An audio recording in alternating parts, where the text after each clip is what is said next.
ओम श्री परमात्मने नमः। ओम श्री परमात्मने नमः। अथ बृहदारण्यकोपनिषद अथ बृहदारण्यकोपनिषद शांति पाठः। शांति पाठः। ओम पूर्णमदा पूर्णमदा पूर्णमिदं पूर्णमिदं पूर्णात् पूर्णमुदच्यते पूर्णात् पूर्णमुदच्यते पूर्णस्य पूर्णमादाय पूर्णस्य पूर्णमादाय पूर्णमेवावशिष्यते। पूर्णमेवावशिष्यते। ओम शांति शांति शांति। शांति शांति शांति। चलिए हम अपने मूल पाठ पे चलते हैं। कल हमने देखा था तृतीय चतुर्थ और पंचम ब्राह्मण तृतीय अध्याय का। बृहदारण्यक उपनिषद तृतीय अध्याय तृतीय चतुर्थ और पंचम ब्राह्मण देखा था। छोटे छोटे ब्राह्मण थे। तो टॉपिक तीनों लोगों का एक ही था। इनसे एक के बाद एक थोड़ा सा विस्तार से जानना चाह रहे थे। तो किस बारे में याज्ञवल्क्य जी बताए हैं पिछले में? वो सर्वांतर आत्मा के बारे में बताए हैं। पहले स्टार्ट हुआ था कहाँ से? तृतीय ब्राह्मण से आरंभ हुआ था, जिसमें क्या था कि भुज्यु प्रश्न पूछ रहे हैं और भुज्यु अपनी एक यात्रा वृत्तांत बताए हैं, जिसमें वो मद्र देश गए हुए थे और मद्र देश में कपि गोत्रोत्पन्न पतंचल के घर पहुंचे थे। उनकी बेटी जो थी दुहिता थी, तो उसको एक गंधर्व ने आवेशित कर लिया था, अर्थात गंधर्व उसके शरीर में प्रवेश कर गया था, जिसका नाम अंगिरस सुधन्वा था। जिसको भुज्यु ने पूछा था तुम कौन हो, तो उसने बताया था अंगिरस सुधन्वा हूँ। तो उन्होंने प्रश्न किया था कि लोकों के अंत के विषय में बताओ, और पारिच्छित मतलब कि श्लोक के अंत के बाद, अर्थात जब प्रयाण करते हैं लोग तो वो कहाँ रहते हैं। तो उसी बात को उन्होंने याज्ञवल्क्य से पूछा है। तो याज्ञवल्क्य ने बताया कि जहाँ पे अश्वमेघ यज्ञ करने वाले जाते हैं वहाँ पे वो भी जाते हैं, वहीं रहते हैं। तो फिर पूछते हैं अश्वमेघ यज्ञ करने वाले कहाँ जाते हैं। तो ऐसे आगे बात बढ़ती है। तो फिर अपरोक्ष ब्रह्म और सर्वांतर आत्मा का आगे वो वर्णन करते हैं। उसी बात को, अपरोक्ष ब्रह्म और सर्वांतर आत्मा को ही आगे उसस्त, जो ब्रह्मविद उसस्त हैं वो पूछते हैं। तो उसको भी मीन्स उसस्त को भी याज्ञवल्क्य बताते हैं। और नेक्स्ट जो पंचम ब्राह्मण है उसमें भी यही बात चलती है। कहोल ब्राह्मण जो हैं, कहोल मीन्स कहोल ब्राह्मण में कहोल जो पूछते हैं याज्ञवल्क्य से, इसी बात को पूछते हैं और डिटेल में जानने के लिए। तो उनको भी सर्वांतर आत्मा के बारे में बताते हैं। अब चलते हैं गार्गी ब्राह्मण, तृतीय अध्याय षष्ठ ब्राह्मण गार्गी ब्राह्मण। गार्गी जो हैं वो याज्ञवल्क्य से प्रश्न करेंगी। तो कई लोगों ने प्रश्न कर लिया है अभी तक। 5 ब्राह्मण कंप्लीट हो चुके इस संवाद में, जनक जी के यज्ञ में। तो 5 लोगों ने संवाद कर लिया। अब यहाँ पे चलते हैं, छठे नंबर पे आ रही हैं गार्गी। तो गार्गी क्या पूछती हैं, मंत्र देखते हैं। अतः एनम गार्गी वाचक्नवी वाचक्नवी पप्रच्छ पप्रच्छ याज्ञवल्क्येति होवाच याज्ञवल्क्येति होवाच यदिदं यदिदं सर्वं स्वोतं सर्वमप्यस्वोतं च प्रोतं च प्रोतं च कस्मिन्नु कस्मिन्नु खल्वाप खल्वाप ओताश्च होताश्च प्रोताश्च इति प्रोताश्चिति वायो गार्गीति वायो गार्गीति कस्मिन्नु खलो कस्मिन्नु खलो वायुर्ओतश्च वायुरोतश्च प्रोतश्च प्रोतश्च इत्यन्तरिक्षलोकेषु गार्गीति इत्यन्तरिक्षलोकेषु गार्गीति कस्मिन्नु कस्मिन्नु खल्वान्तरिक्षलोका खल्वन्तरिक्षलोका ओताश्च प्रोताश्च इति होताश्च प्रोताश्चेति गन्धर्वलोकेषु गार्गीति गन्धर्वलोकेषु गार्गीति कस्मिन्नु गन्धर्वलोका कस्मिन्नु खलु गन्धर्वलोका ओताश्च प्रोताश्च होताश्च प्रोताश्च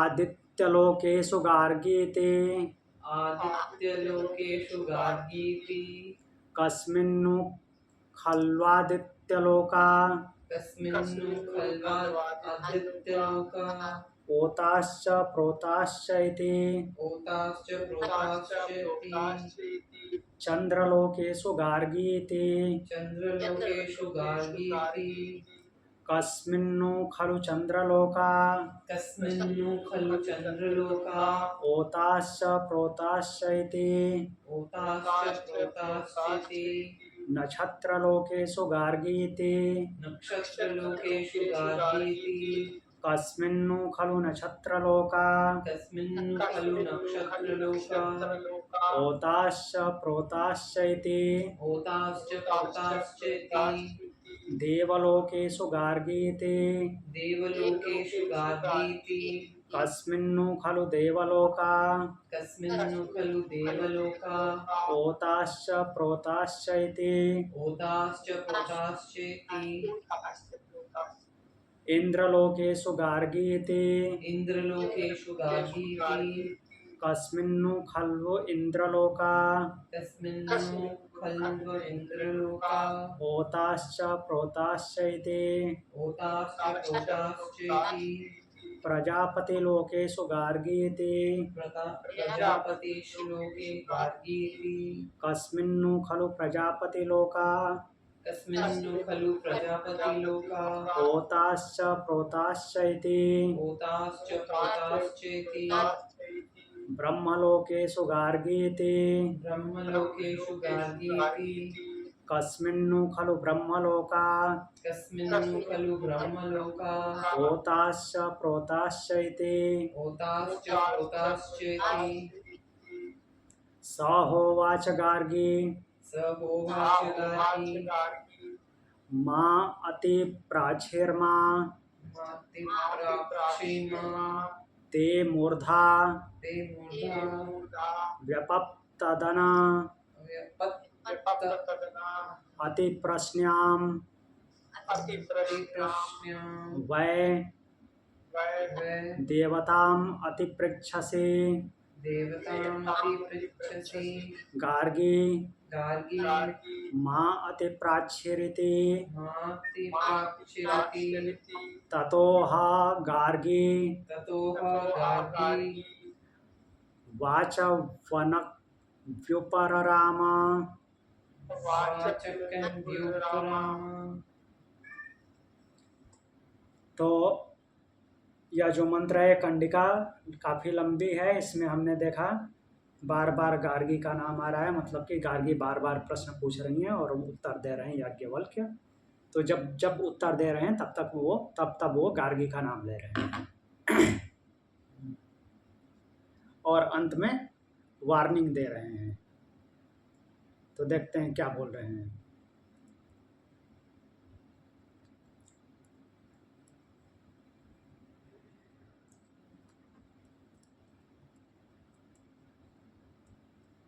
तो इस मंत्र में ऐसे पहले क्या शब्द आया है, अथ हैनम गार्गी वाचक नबी पप्रच्छ। इसके बाद मतलब कि जो पीछे हो चुका है, तो उसके बाद वो गार्गी जो कि कौन है, वाचक नबी अर्थात वाचकनु की पुत्री, वो याज्ञवल्क्य से प्रश्न पूछती हैं। वाचकनु की पुत्री गार्गी याज्ञवल्क्य से प्रश्न पूछती हैं कि यह जो कुछ है, मीन्स पूरी प्रकृति पूरी सृष्टि जल में ओतप्रोत है। पीछे हमने देखा था जल में ओतप्रोत है अर्थात जल से व्याप्त है। तो पूछ रही हैं कि वह जल किस में ओतप्रोत है। सब कुछ जल से ओतप्रोत है, सब कुछ जल से व्याप्त है, तो जल किस में व्याप्त है, जल को कौन धारण करने वाला है। तो याज्ञवल्क्य को उत्तर देते हैं, उत्तर दिए हैं वायो गार्गी इति। हे गार्गी, जल को वायु धारण करता है अर्थात वायु से ओतप्रोत है, वो वायु उसमें व्याप्त है, उसमें लिप्त है। फिर गार्गी पूछती हैं कि याज्ञवल्क्य से पूछती हैं कि वायु किस में ओतप्रोत है, मीन्स वायु को धारण करने वाला कौन है, वायु में कौन व्याप्त है। तो याज्ञवल्क्य उत्तर देते हैं, हे गार्गी, वायु अंतरिक्ष लोक में ओतप्रोत है, अर्थात अंतरिक्ष में वायु व्याप्त है और अंतरिक्ष वायु के में हर जगह है। तो जिसका आगे नाम लिया जा रहा है मतलब कि वो उससे बड़े आकार का है। जल जितना है उससे बड़ा विस्तार वायु का है, वायु से बड़ा विस्तार किसका हो गया, अंतरिक्ष का। फिर गार्गी ने पूछा कि अंतरिक्ष लोक किस में ओतप्रोत है, अंतरिक्ष लोक को धारण करने वाला कौन है। तो याज्ञवल्क्य को उत्तर देते हैं, हे गार्गी, अंतरिक्ष लोक गंधर्व लोक में ओतप्रोत है, अर्थात अंतरिक्ष लोक को कौन, गंधर्व लोक धारण करता है। तो ऐसे सीक्वेंस चल रहा है। फिर आगे गार्गी क्या पूछ रही हैं, गंधर्व लोक किस में ओतप्रोत है, अर्थात गंधर्व लोक को धारण करने वाला कौन है, गंधर्व लोक में क्या व्याप्त है।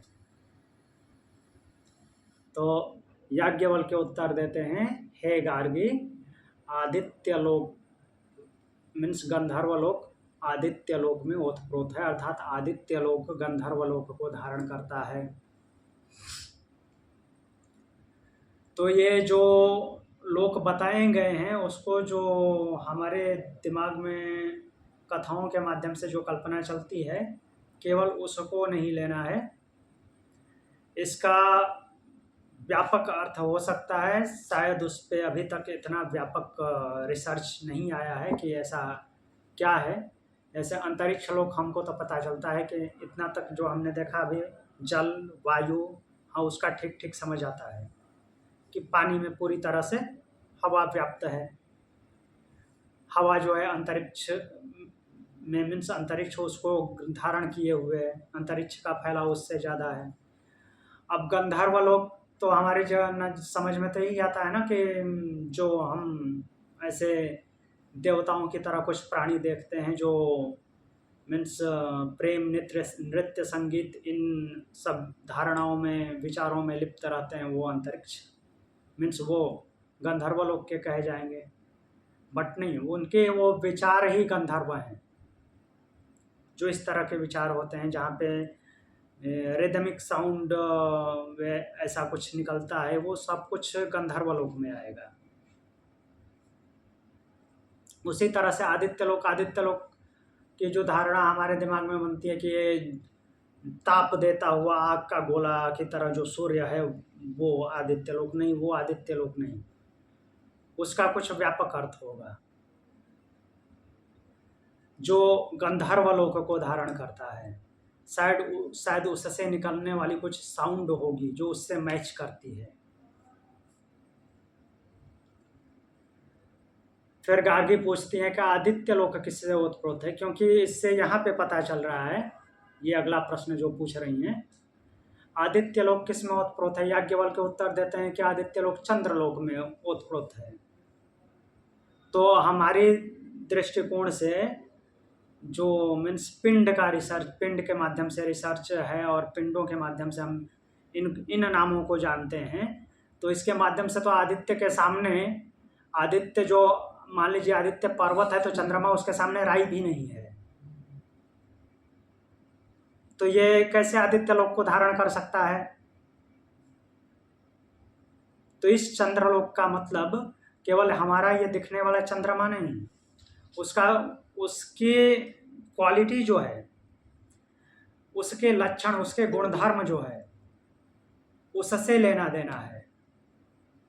तो उसके गुणधर्म उसके लोक कहे जाएंगे। वो शीतलता प्रदान करता है, नरिश करता है, तो उसकी जो व्यापकता है उसमें वो आदित्य लोक व्याप्त है, वो धारण करता है उसको।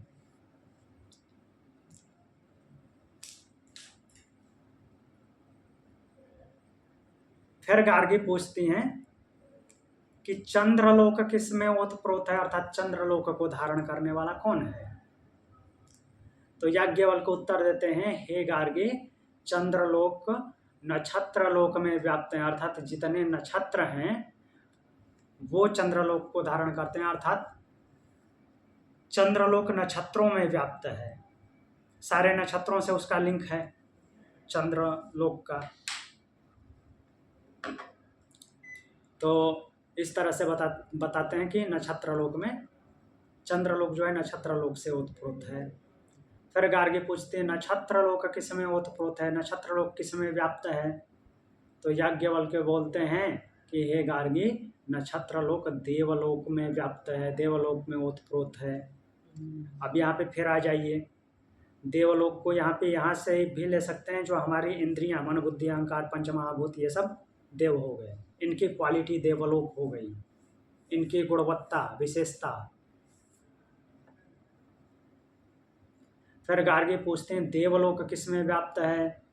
याज्ञवल्क्य उत्तर देते हैं, हे गार्गी, देवलोक इंद्रलोक में ओतप्रोत है। इंद्रलोक मतलब इंद्रियों का जो स्वामी है, कौन, मन। तो ये सारे देवता हैं ना, सारे देवता हैं, इंद्रियां भी देव हैं, इंद्रियां देव हैं, और इंद्रियों का स्वामी जो इंद्र होता है अर्थात मन। इस पिंड में इंद्रियों का स्वामी कौन है, मन। वैसे ये जो बता रहे हैं ये अधिदैविक रूप में, मीन्स अधिदैविक धारणा बता रहे हैं, मीन्स ब्रह्मांडिक धारणा। वैसे समझने के लिए हम इसको अधिभौतिक अर्थात पिंड से लिंक कर रहे हैं। फिर गार्गी पूछ रही हैं कि इंद्रलोक किस में ओतप्रोत है। तो याज्ञवल्क्य उत्तर देते हैं कि इंद्रलोक प्रजापति लोक में ओतप्रोत है। प्रजापति अर्थात जो सृष्टि की रचना करने वाला है, जिसने इसकी मीन्स इन सब की रचना की है, अर्थात जिसकी वजह से ये सब हैं, वो उसमें व्याप्त है, अर्थात वो इनको धारण करता है। तो प्रजापति का नाम यहाँ पे ब्रह्मा से भी ले सकते हैं, मीन्स उस पर ब्रह्म की जो पर ब्रह्म का ब्रह्मा वाला ब्रांच है, अर्थात सृष्टि करने वाला ब्रांच, उससे ओतप्रोत है।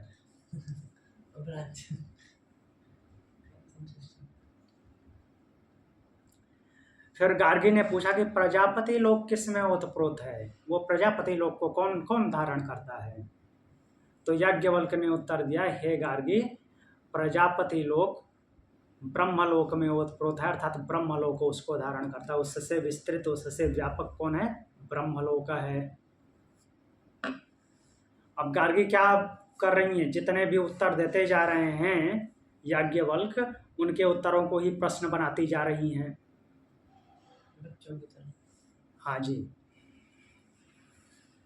तो फिर हाँ, वैसे लग रहा है कि बच्चों की तरह बनाती जा रहे हैं, लेकिन वैसे वास्तव में बच्चा विचार नहीं है, वो अभी आएगा।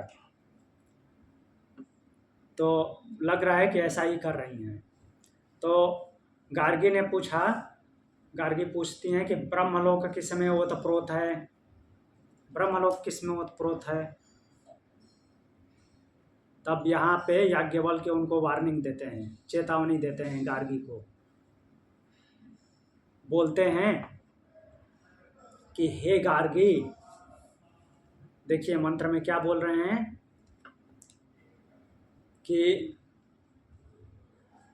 गार्गी पूछते हैं ब्रह्मलोकेषु गार्गी इति, वो उनको बताते हैं कि ब्रह्मलोक में व्याप्त है गार्गी।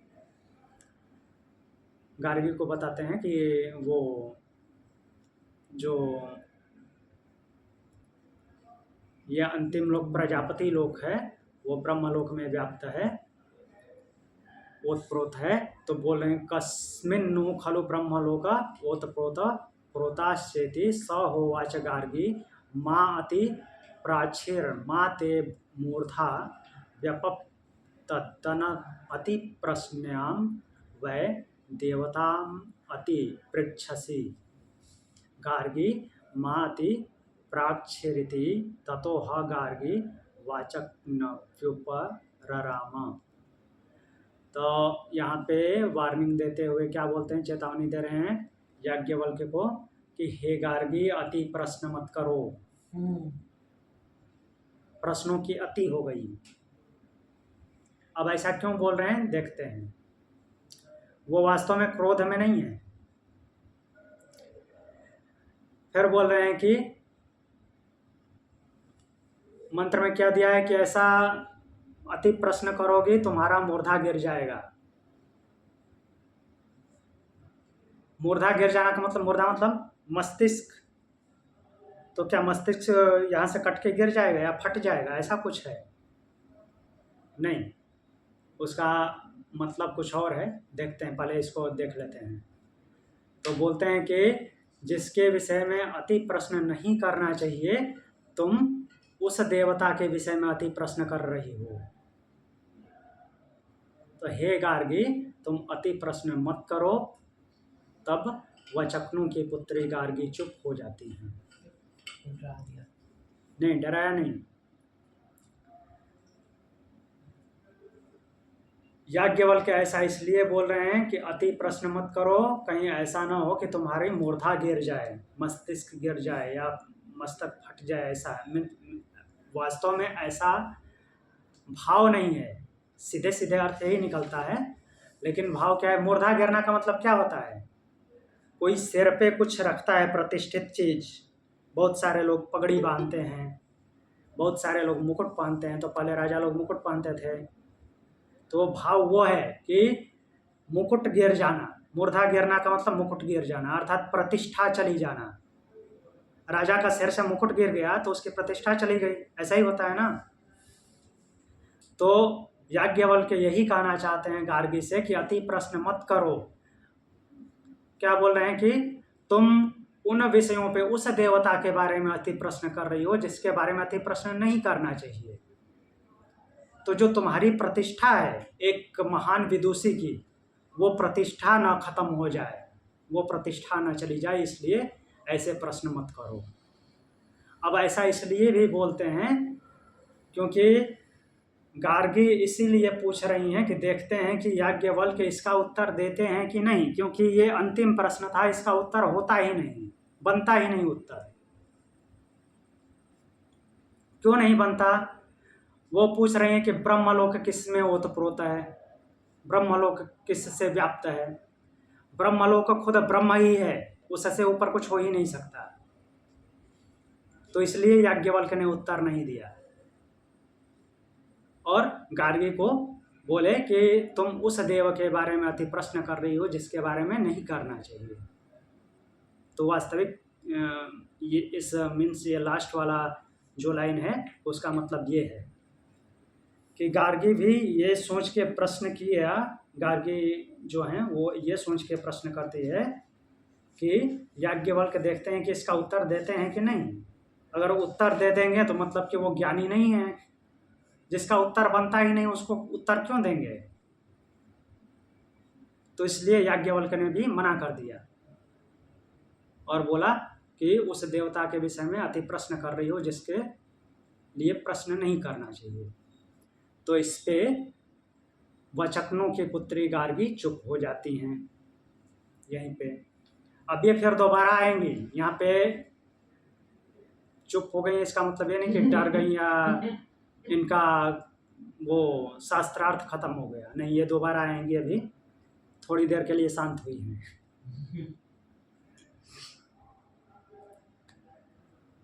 तो यहीं पे षष्ठ ब्राह्मण पूर्ण हो जाता है।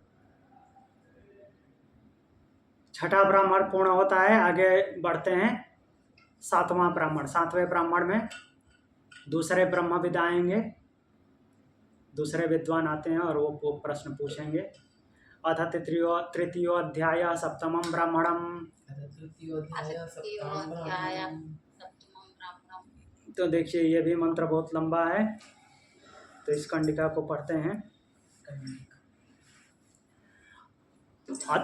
अथ हैनम उद्दालक आरुणेः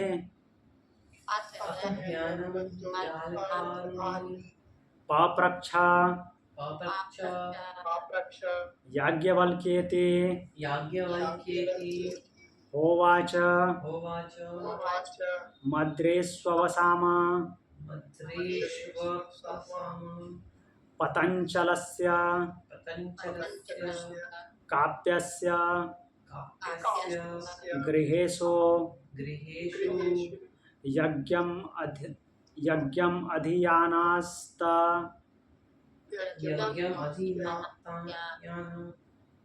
अस्या आसीद् भार्या गन्धर्वगृहीता तमपृच्छाम् कोऽसीति सोऽब्रवीत् कबन्ध आथर्वण इति सोऽब्रवीत् पतञ्चलम् काप्यं याज्ञिकांश्च वेत्थ नु त्वं काप्य तत्सूत्रं येनायं च लोकः परश्च लोकः सर्वाणि च भूतानि संदब्धानि भवन्तीति सोऽब्रवीत् पतञ्चलः काप्यो नाहं तद् भगवन् वेदेति सोऽब्रवीत् पतञ्चलं काप्यं याज्ञिकाश्च वेत्थ नु त्वं काप्य तमन्तर्यामीणां य इमं च लोकं परं च लोकं सर्वाणि च भूतानि यो अन्तरो यमया अतिथि सोऽब्रवीत् पतञ्चलः काप्यो नाहं तं भगवन् वैदेति सोऽब्रवीत् पतञ्चलं काप्यं याज्ञिकांश्च यो वैतत् काप्यसूत्रं विद्यातं च अन्तर्यामी अणम् इति स ब्रह्मवित् स लोकवित् स देववित् स वेदवित् स भूतवित् स भूतवित् स आत्मवित् स आत्मवित् स सर्ववित् इति स सर्ववित् इति तेभ्यो अब्रवीत् तेभ्यो अब्रवीत् तदहं वेद तदहं वेद तच्चेत्त्वं तच्चेत्त्वं याज्ञवल्क्य याज्ञवल्क्य सूत्रं सूत्रं विद्वांस्त्वं विद्वांस्तं च अन्तर्यामिणं च अन्तरान् ब्रह्मगवीरुद्यजसे ब्रह्मरविर्जसे मूर्धा ते मूर्धाते विपत्तिस्यतिति विपश्यति वेदवा अहं वेदवाहं गौतम गौतम तत्सूत्रं तं तत्सूत्रं तं च अन्तर्यामि च अन्तर्यामि अणम् इति इति यो वा इदं यो वा कश्चिद् ब्रूयात् कश्चित् ब्रूयात् वेदवेदेति वेदवेदेति यथा वेत्थ यथा वेत्थ तथा ब्रूहीति। तथा ब्रूहीति। तो देखिए इतनी लंबी कंडिका है, तो इसमें क्या नाम आया है? उद्दालक आरुणि। अतः हैनम उद्दालक आरुणि। हमने उद्दालक आरुणि के बारे में पहले भी पढ़ा है। यह उद्दालक आरुणि कौन है?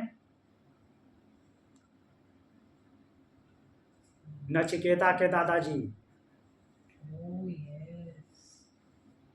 जो कठोपनिषद में नचिकेता है, तो उनके पूर्वज हैं। नचिकेता के पूर्वज हैं। देखिए नीचे गौतम आया है, गौतम तत्सूत्रम तम। तो गौतम भी उनको ही संबोधित करके याज्ञवल्क्य बोल रहे हैं, जहाँ पे यमराज भी कठोपनिषद में नचिकेता को गौतम संबोधित करके बोलते हैं, क्योंकि वो गौतम वंशी हैं। ठीक। तो पहले उद्दालक आरुणि ये भी अपना एक यात्रा वृत्तांत सुनाते हैं, और ये भी वहीं पे गए हैं जो भुज्यू गए थे।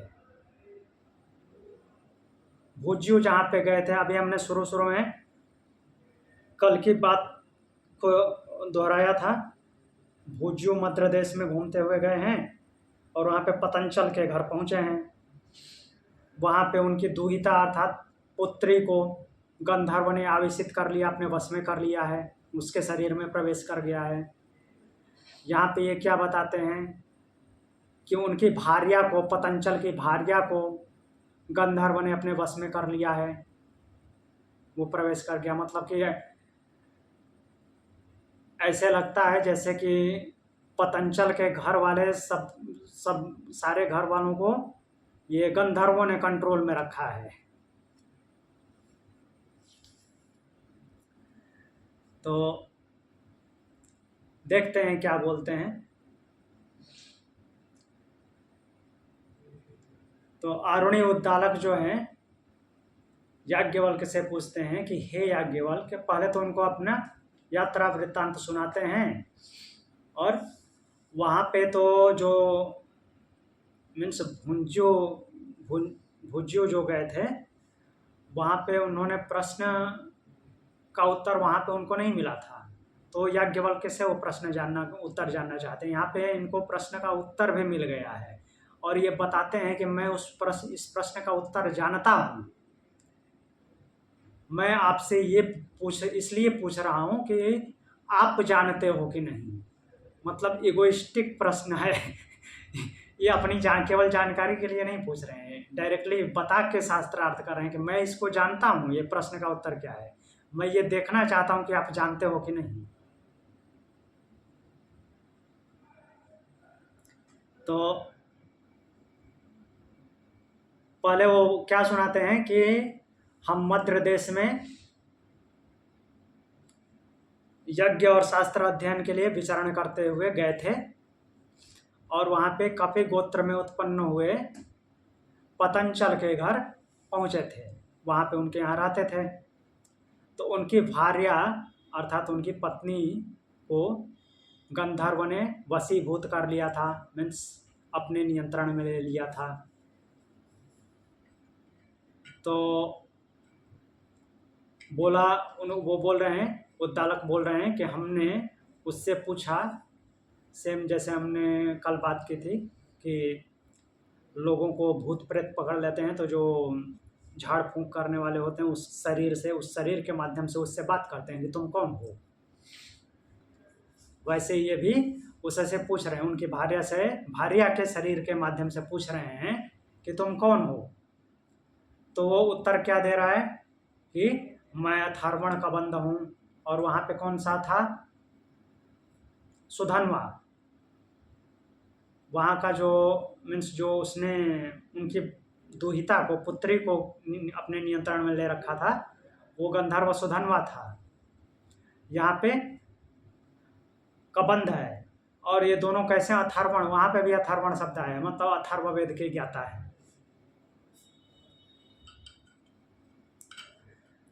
तो उसने उस अथर्वण ने प्रश्न किया है किससे? कपि गोत्रीय पतंजल से। पतंचल, नाट पतंजलि से नहीं जोड़ना है इसको। तो कपि गोत्रीय पतंचल और उनके याज्ञिकों, जितने यज्ञ भूमि में बैठे हुए याज्ञिक हैं, मीन्स अपने आप को ब्रह्मविद कहने वाले हैं, उनसे वो प्रश्न पूछता है। अर्थात उनकी पत्नी को जो उसने वशीभूत किया, वो पत्नी को इसके शरीर के माध्यम से उनसे प्रश्न पूछता है कि हे काप्य, हे कपि गोत्र में उत्पन्न होने वाले पतंचल, क्या तुम उस सूत्र को जानते हो जिसके द्वारा यह लोक परलोक और सारे भूत प्रतिष्ठित हैं? क्या तुम उस सूत्र को जानते हो जो इन सबको बांध के रखता है? मीन्स सूत्र में पिरोए हुए हैं, जिससे कि इधर उधर ये विचलित नहीं होती, जिसको जो करना है वैसा ही करते हैं। अब मीन्स अपने अपने नियमों का पालन करते हैं। जैसे भगवान भगवद गीता में बोलते हैं कि ये प्रकृति जो है मड़ियों के जैसे मड़ियों में सूत्र में मड़ियाँ पिरोई जाती हैं, वैसे ही प्रकृति संपूर्णता से मेरे अंदर गुथी हुई है, अर्थात मैं सूत्र का काम करता हूँ। तो यहाँ पे वो मैंने एग्जाम्पल के लिए दिया, बट यहाँ पे पूछते हैं कि क्या तुम उस सूत्र को जानते हो? कौन पूछ रहा है यहाँ पे? वो जो गंधर्व है कबंध, वो पतंजल से पूछ रहा है और उनके याज्ञिकों से कि क्या तुम उस सूत्र को जानते हो जिसके द्वारा यह लोक परलोक और सारे भूत प्रतिष्ठित होते हैं, अर्थात अपने नियमों में चलते हैं। तो पतंजल उत्तर देते हैं, कपि गोत्रीय उत्पन्न पतंजल उत्तर देते हैं उसको, गंधर्व को, कि भगवान मैं उसे नहीं जानता, उस सूत्र को मैं नहीं जानता। तो गंधर्व उत्तर देता है, गंधर्व मीन्स कुछ उनका ऐसे अपमान वगैरह नहीं करता, उत्तर देता है। वो कहता है हे काप्य, पहले और प्रश्न पूछता है, बोलता है कि हे काप्य, क्या तुम अंतर्यामी को जानते हो? उस अंतर्यामी को जानते हो जो इस सब कुछ का संचालन करता है, जो इस लोक परलोक और समस्त भूतों के भीतर नियमित करता रहता है, समस्त प्राणियों में, समस्त पिंडों में विद्यमान है और उनका नियमन करता है, उनको नियंत्रित करता है, उनके द्वारा सब कुछ करवाता है, अर्थात जो शक्ति प्रदान किए हुए हैं। क्या उस अंतर्यामी को जानते हो? पतंजल काप्य अर्थात कपि गोत्रीय पतंजल कहते हैं भगवान मैं उसे नहीं जानता, मतलब उस सूत्र को भी नहीं जानते, उस अंतर्यामी को भी नहीं जानते। तो गंधर्व बोलता है कि हे काप्य, काप्य मतलब कि कपि गोत्र में उत्पन्न होने वाले पतंजल, जो कोई उस सूत्र, उस अंतर्यामी को जानता है, जो कोई उस सूत्र को जानता है, उस अंतर्यामी को जानता है, सूत्र मतलब कि जिससे वो बंधे हुए हैं, और अंतर्यामी मीन्स जो शक्ति प्रदान करता है उनके हर कार्य को संचालित करने के लिए, जो इन दोनों को जानता है वह क्या होता है? वह ब्रह्मवेत्ता होता है, वह ब्रह्मविद है, अर्थात ब्रह्म को जानने वाला है। लोकवेत्ता सारे लोगों को जानता है, देववेत्ता सभी देवताओं को जानता है, वेदवेत्ता सारे वेदों को अर्थात सारा ज्ञान उसके पास होता है, भूतवेत्ता सारे प्राणियों को जानता है, आत्मवेत्ता यहाँ तक कि ये जीवात्मा मीन्स आत्म तत्व है। यहाँ पे आत्मवेत्ता का मतलब कि जीवात्मा जो हर एक प्राणी में उपस्थित होकर के उनके कार्यों को संचालित करवाता है, उसको जानता है। और सर्ववेत्ता, यहाँ पे आत्मवेत्ता का नाम परब्रह्म क्यों नहीं लिया गया है? क्योंकि उसके आगे सर्ववेत्ता शब्द आया है, उसी ब्रह्म के लिए है। उस सर्व को जानता है कौन? जो सूत्र को जानता है और जो अंतर्यामी को जानता है, जिससे ये बंधे हुए हैं और जिसके द्वारा संचालित होते हैं। इन दो चीज़ों को जो जानता है वो ये सब कुछ जानता है। क्या क्या?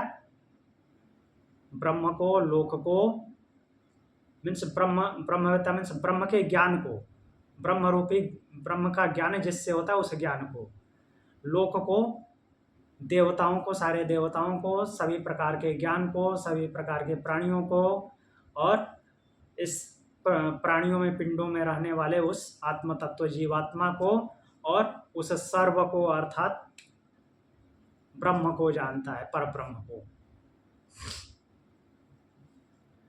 फिर इसके बाद जो वो हैं कौन? उद्दालक, वो बोल रहे हैं आगे कि इसके पश्चात क्या हुआ कि गंधर्व जो है उनसे, किससे? पतंजल से सूत्र अंतर्यामी को बताया। सूत्र और अंतर्यामी मीन्स सूत्र क्या है और अंतर्यामी क्या है, इन दोनों का उपदेश उन्होंने पतंजल को दिया। किसने दिया? अथर्वण कबंध ने उनको इस उपदेशित किया। तो फिर बता रहे हैं, खुद ही बता रहे हैं कि मैं भी वहां पे था तो सुनाई दिया ही, तो उसको मैं जानता हूं, जो उसने गंधर्व ने बताया उसको मैं जानता हूं।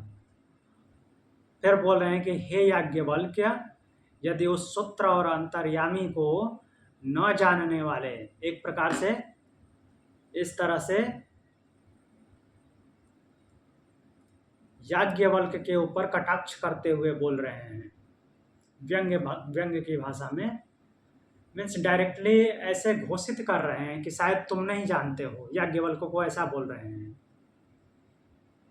तो बोल रहे हैं कि उसको मैं जानता हूं, लेकिन हे याज्ञवल्क्य, यदि उस सूत्र और अंतर्यामी को न जानने वाले अर्थात तुम नहीं जानते, ऐसा यदि है कि तुम नहीं जानते, और क्या बोल रहे हैं कि इन गौओं को ले जाओगे, नहीं जानते हुए इन गौओं को ले जाओगे तो तुम्हारा मस्तक गिर जाएगा, यहाँ पे वही मूर्धा गिर जाएगा, इस तरह से बोल रहे हैं। मूर्धा गिर जाना मतलब कि जो तुम्हारी इतनी प्रतिष्ठा है कि याज्ञवल्क्य इतने बड़े मीन्स ब्रह्मवेत्ता के नाम से फेमस हो, प्रसिद्ध हो, वो तुम्हारी प्रतिष्ठा गिर जाएगी। तो ये जो मैंने क्या बोल रहे हैं, उद्दालक बोल रहे हैं कि ये जो मैंने विस्तार पूर्वक अपना यात्रा वृत्तांत सुना करके, और फिर वो जो सूत्र और अंतर्यामी की बात कर रहे हैं कि इसको मैं जानता हूँ, लेकिन यदि इसको तुम न जानते हुए इन गौओं को ले जाओगे तो तुम्हारी प्रतिष्ठा गिर जाएगी। ऐसे खुद से उन्होंने एक प्रकार से क्या कह सकते हैं कि कल्पना कर ली है अपने अंदर में कि शायद याज्ञवल्क्य को इसके बारे में पता ही नहीं है। तो याज्ञवल्क्य बोलते हैं, बहुत ही प्रेम से बोलते हैं याज्ञवल्क्य, बोलते हैं हे गौतम,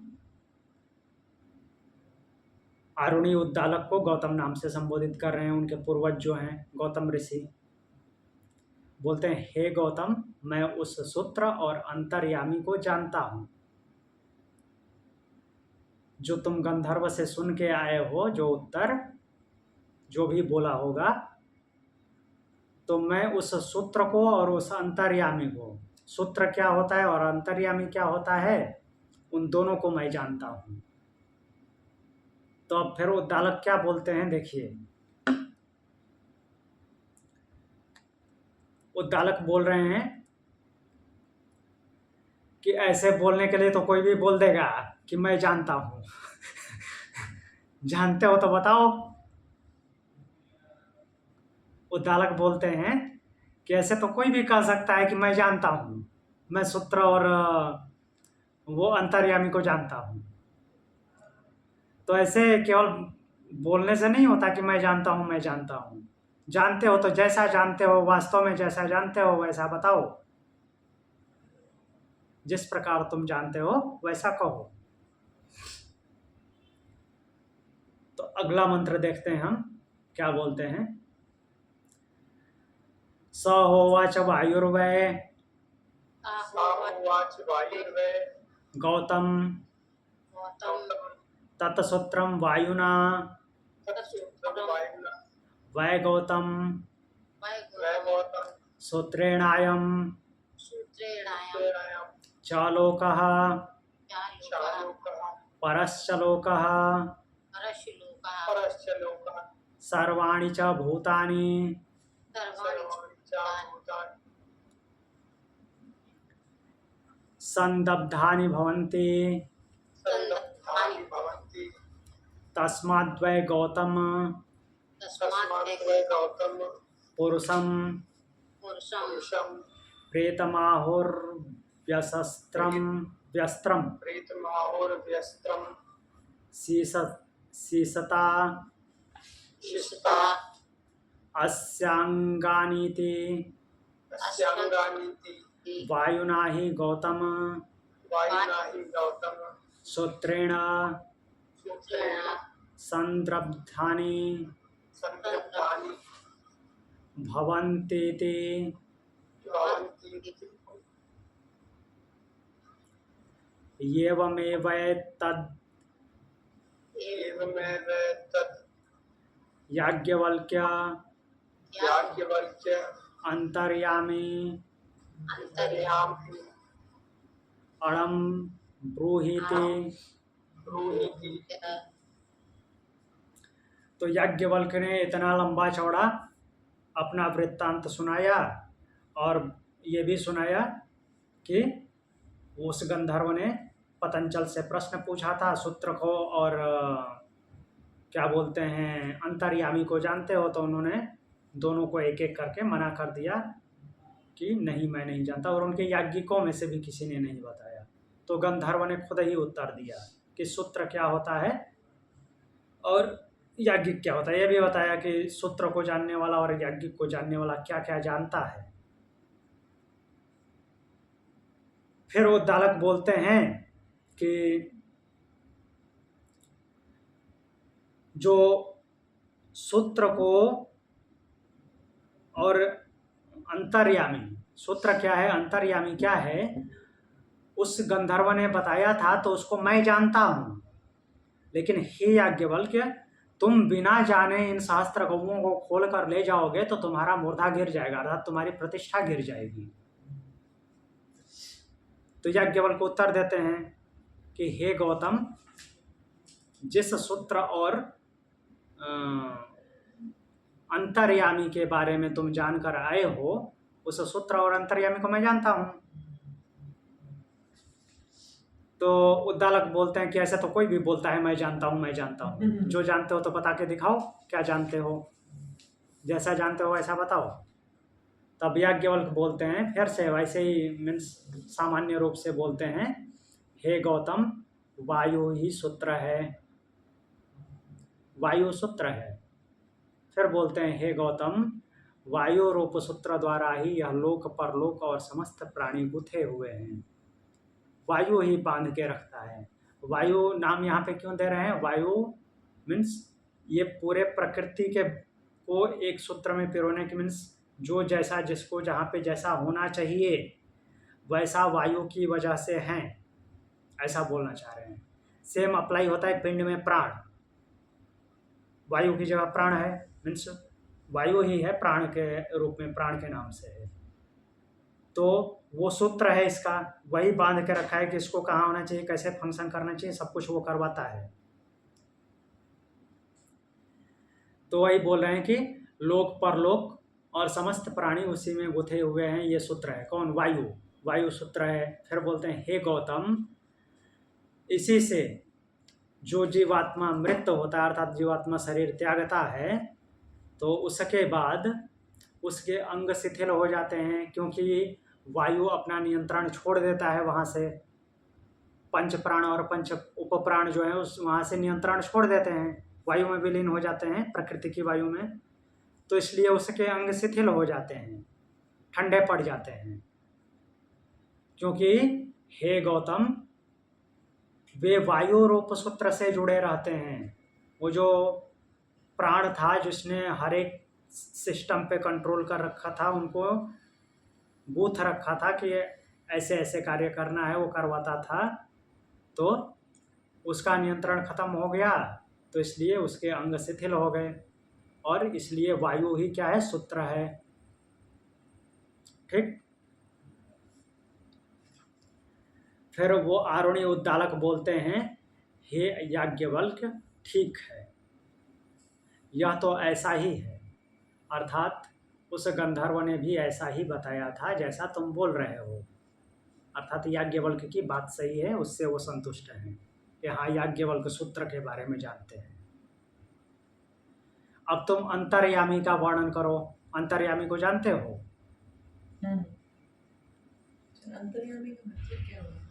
अंतर्यामी मतलब ब्रह्म। तो फिर अगला मंत्र हम देखते हैं,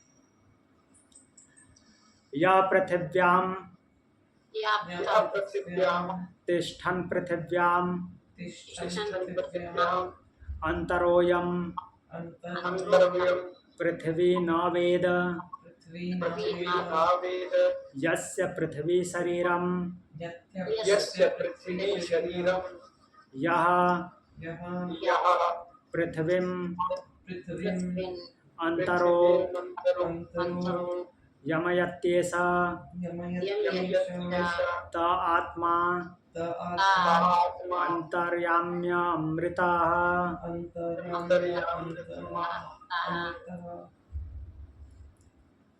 तो अब देखिए यहाँ पे क्या बताते हैं अंतर्यामी के बारे में, वो कि जो पृथ्वी में रहने वाला पृथ्वी के भीतर है। पृथ्वी शब्द से लेना है पृथ्वी महाभूत, जहाँ जहाँ पृथ्वी ना हमारे जिस पे ये रहते हैं हम, केवल वही पृथ्वी। वो पृथ्वी महाभूत में रहने वाला है, पृथ्वी के भीतर है, जिसको पृथ्वी नहीं जानती।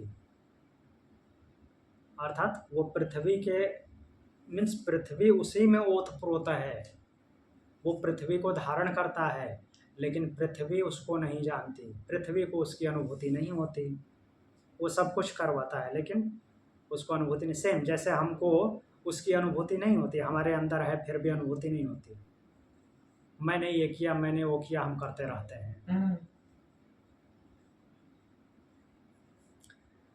तो वैसे ही वो पृथ्वी में रहता है, पृथ्वी उसको नहीं जानती, जिसका पृथ्वी शरीर है, अर्थात पृथ्वी को माध्यम बना के सब कुछ करवाता है जो पृथ्वी को करना चाहिए,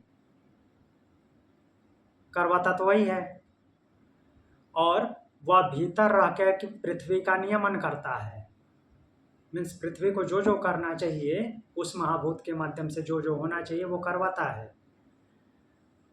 फिर बोलते हैं कि वह जो तुम्हारे अंदर आत्म तत्व है वही अंतर्यामी अमृत है, अर्थात वही अमृतत्व जो है जो तुम्हारे अंदर है वही पृथ्वी के अंदर है और वही अंतर्यामी है। ठीक। तो केवल एक उत्तर दे करके संतुष्ट नहीं करते, अब आगे भी बोलते हैं, यो अपसु तिष्ठन्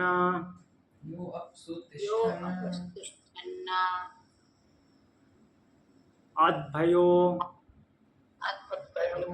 अंतरो अयमापो न विदुः यस्यापः शरीरम यो अपो अंतरो यमयत्येष यमयत्येष त आत्मा अंतर्याम्यमृतः। य आत्मा आत्मानन्तर्यामितः। जी, तो पृथ्वी के बारे में बताए।